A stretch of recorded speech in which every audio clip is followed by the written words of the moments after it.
जरासीम को अपने अंदर ले जाता है।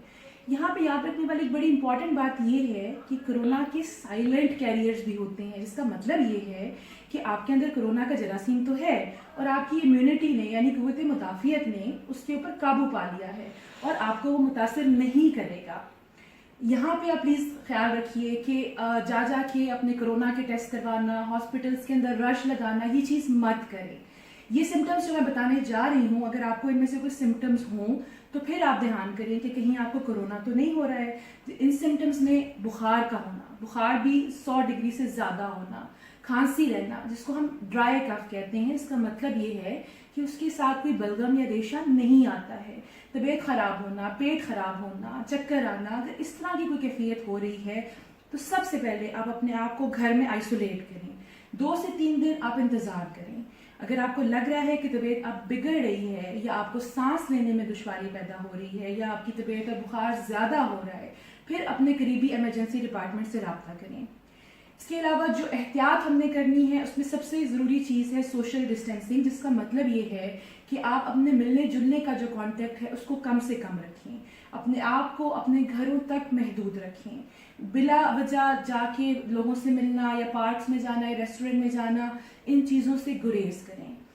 जहाँ तक सफाई की बात आ जाती है, आप इसमें आम साबुन और पानी से अपने आप को, अपने हाथों को बार बार धोएं। ना सिर्फ अपने बल्कि अपने जितने फैमिली मेम्बर्स हैं उनको भी इंकरेज करें कि वो साबुन से अपने हाथ धोएं। सैनिटाइजर्स का होना ज़रूरी नहीं और ना ही वो ये गारंटी देता है कि वो इस जरासीम को मुकम्मल तौर पे ख़त्म कर रहा है। तो साबुन और पानी आपके अच्छे दोस्त हैं, जितनी दफ़ा हो सके दिन में आप इसका इस्तेमाल करें।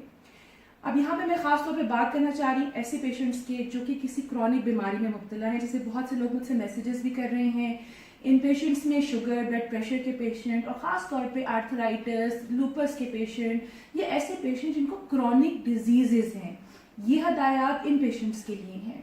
नंबर 1, आप जो भी दवाई इस्तेमाल कर रहे हैं आप उस दवाई को लगातार इस्तेमाल करते रहें। डॉक्टर की हिदायत के मुताबिक अपनी दवाइयाँ जारी रखें। कोई भी दवाई डॉक्टर के मशवरे के बगैर ना तो छोड़ें और ना ही उसको तब्दील करें। सोशल मीडिया या व्हाट्सएप पे जो भी खबरें आ रही हैं वो ऑथेंटिक सोर्सेज नहीं है। जैसा कि क्लोरोक्विनीन दवाई के बारे में भी खबरें फैलाई जा रही हैं कि इसको लेने से शायद कोरोना बच जाता है और आपको कोरोना नहीं होता है।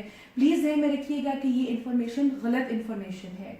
अभी तक कोई भी बात तहकीक से साबित नहीं हुई कि क्विनीन की दवाई आपको कोरोना से बचा सकती है, बल्कि इसके साइड इफ़ेक्ट्स भी बहुत होते हैं और साइड इफ़ेक्ट्स में कुछ दिल से रिलेटेड इसके साइड इफ़ेक्ट्स हैं। तो खुद से किसी भी दवाई का इस्तेमाल मत करें, अपनी दवाइयों को जारी रखें। दिन में पानी का इस्तेमाल 2 से 3 लीटर ज़्यादा पानी का इस्तेमाल करें। बाजार से या रेस्टोरेंट से कोई चीज़ मंगवा के मत खाएं, क्योंकि आपको नहीं पता कि जिन लोगों ने उस खाने को उनको हाथ लगाया है उनमें की कोरोना वायरस तो नहीं है। कोशिश करें कि घर में फ्रेश खाना बनाएं, साफ़ सुथरी चीज़ें जैसे कि फ्रूट्स, वेजिटेबल्स का इस्तेमाल ज़्यादा करें। इसमें यहाँ पे एक और भी एहतियाती तदाबीर है कि अपनी डाइट में विटामिन सी वाली चीज़ों को ज़्यादा शामिल करें, जिस तरह के हमारे मुल्क में अवेलेबल हैं। माल्टे हैं, लीमू हैं, चिकोतरे हैं, जो भी ऐसी ग़िज़ा मौजूद है उसको आप इस्तेमाल करें। अपना एहसास करें ये कोरोना के ख़िलाफ़ जो हमारी जंग है ये हमने खुद जीतनी है और ये हम